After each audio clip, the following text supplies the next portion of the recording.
Hi and welcome back to my channel. I'm super excited about today's video because this video is very near and dear to my heart. So let's just jump right on in. Today we're going to be talking about how to live life to the fullest.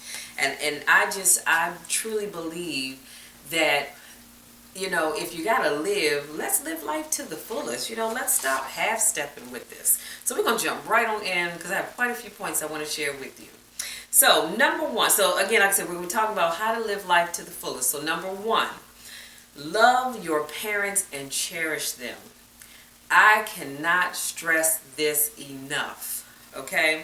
If your parents are still around, give them all the love that you have. If you've been lucky enough to have loving parents, it's easy to take them for granted because they've always been there for you. But that won't always be the case. And the reason why this one was so near and dear to me is because recently I personally know of, or I have Facebook friends who've lost parents. And, I'm so thankful to have my mom and dad still here with me. So, I just cannot imagine life without them, although we know that at some point we're going to all pass away. But if your parents are still here, or you have someone that raised you and they are a parental figure for you, please, please, please love and cherish them while you still can. Number two, set goals and write them down. So you set goals by the month, by the week, by the year. Make them long and short term. This list will consistently evolve and you won't reach every one of your goals, and that's okay. But writing your goals down will make it more likely that you achieve them. See, it's one thing to have goals in our minds, but when you put it on paper, and you can see it every day, you're more than likely to accomplish those goals. But like I shared with you just now, you're not going to necessarily get all of them done, but write them down and check them off as you complete them. Number three, stop living for others, and I cannot stress this enough. There are too many people out here living their lives for other people. Stop it. Live your life for you and you alone. Don't choose your path in life based on the expectations set on you by others, whether it's your parents, your friends, or society in general. And how many times have we all met someone or even know someone now who's living a life that's not their life? It's a life that somebody else thinks that they should live. Stop doing that. Live life for you. Number four, stop complaining. If you are not happy with something in your life, you can complain about it or you can actively work to change it. Which one will you choose? And if you know me, then you know I am very big on telling people, stop complaining about things if you're not going to change. Or if you're not trying to fix it. If you're not trying to fix it, don't complain about it, especially to me. Because I will have to go in on you. In a loving way, of course, but I will have to go in on you because, see, some people like to complain, but they're not trying to fix anything. And I don't have time for that. My life is too busy. Now, if you have solutions, you come to me and you ask me about a solution, I can work with you on that. But if all you want to do is complain, keep that one to yourself. Number five, know that it is okay to fail. Now, you might be thinking, why is she telling people it's okay to fail? Well, here's why. The only way to avoid failure is to not try anything, right? So don't be afraid to fail. That's how you succeed. Basically, it's only really a failure if you stop trying. So if you failed at something, that means you tried, right? And if it didn't work out, guess what? You tried again. You figure out what worked, what didn't work. And the thing that worked, that's what you work on to make it better. Number six, ignore the things you can't or won't change. If you have no plans to change something, stop complaining about it, period. And that goes back to what I said a few minutes ago. Don't complain about it to me if you're not willing to change it, because I don't want to hear it. Obviously, you're happy with it, so you roll with that and keep it moving. Number seven, plan for the future, but live in the present. I love this. Find a way to enjoy life as you work towards bigger and better things. I love that. Plan for the future, but live in the present. Number eight, overcome your fears. We all have things in our lives that are holding us back from doing things we truly want to do. You can either accept it, rationalize it away, or face your fears. Me, I'm going to face my fears. Number nine, prepare to be a winner. Another of Mark Cuban's keys to success is that everyone has the desire to win, and we truly do, because I don't think anybody wakes up and says, hey, I think I'm going to fail today. We all have a desire to win, but very few are willing to do the work to prepare to win. If you care about winning, do the work. And I remember, I think I shared with you all in a few videos ago how I did Weight Watchers years ago, and I wanted to be successful. I wanted to be lifetime. I wanted to get the little charms that you put on your key ring, but I was not willing to do the work. And I quickly had to learn, Michelle, this is not going to work for you, boo-boo. If you want to lose the weight and get all those things, you've got to do something to work towards it.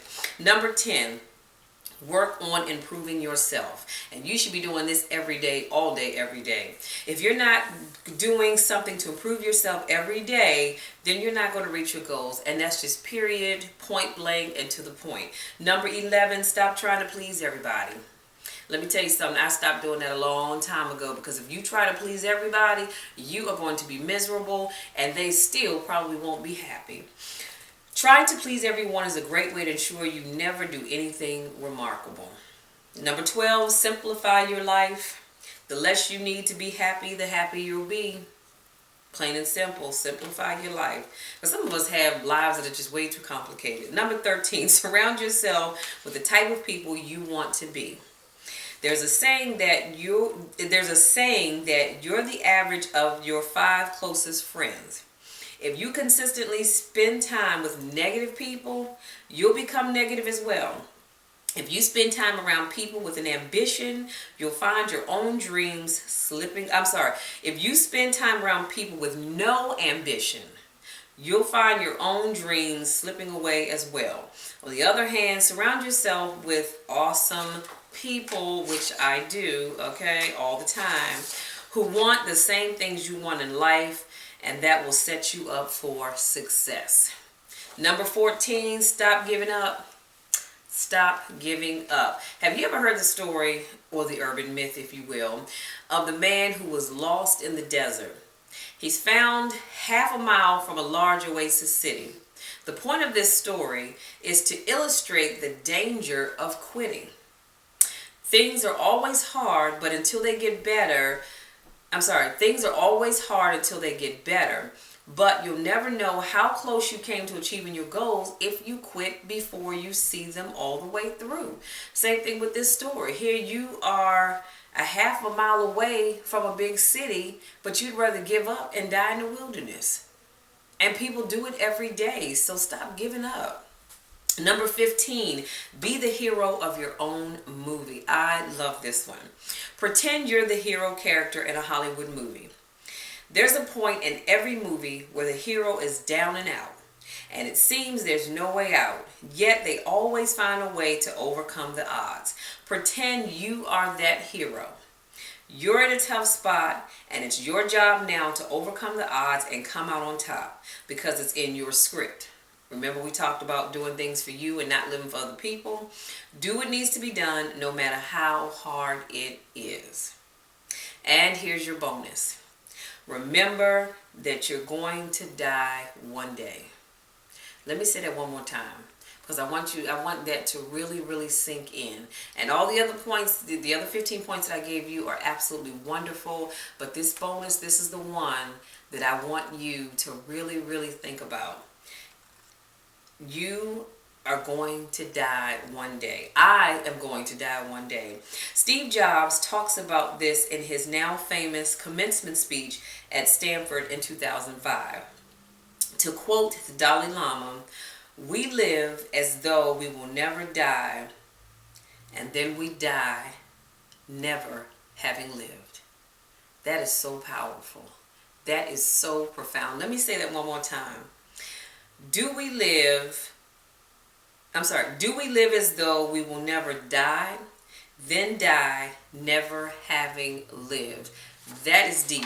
So I want you to let that sink in as you move about your day, as you move about the next couple of weeks, the rest of this month, and really into the new year. Think about that, okay? And I promise you, if you put these tips into effect, you will live life to the fullest. I can pretty much guarantee that one, okay? So that is all I have to share with you. Thank you so much for giving me just a few minutes of your time. For those of you that continue to support me, thank you so very much. I truly appreciate each and every one of you. Love you guys to the fullest. If you just stumbled upon my page or this is your first time here and you haven't subscribed yet, what are you waiting for? Hit that subscribe button because you will not want to miss anything at all. And when I say anything, I mean anything. So please be sure to hit that subscribe button. And until next week, when I speak life into you again, I want you guys to live life to the fullest. Start living for you. Until next week, I love you guys. Take care.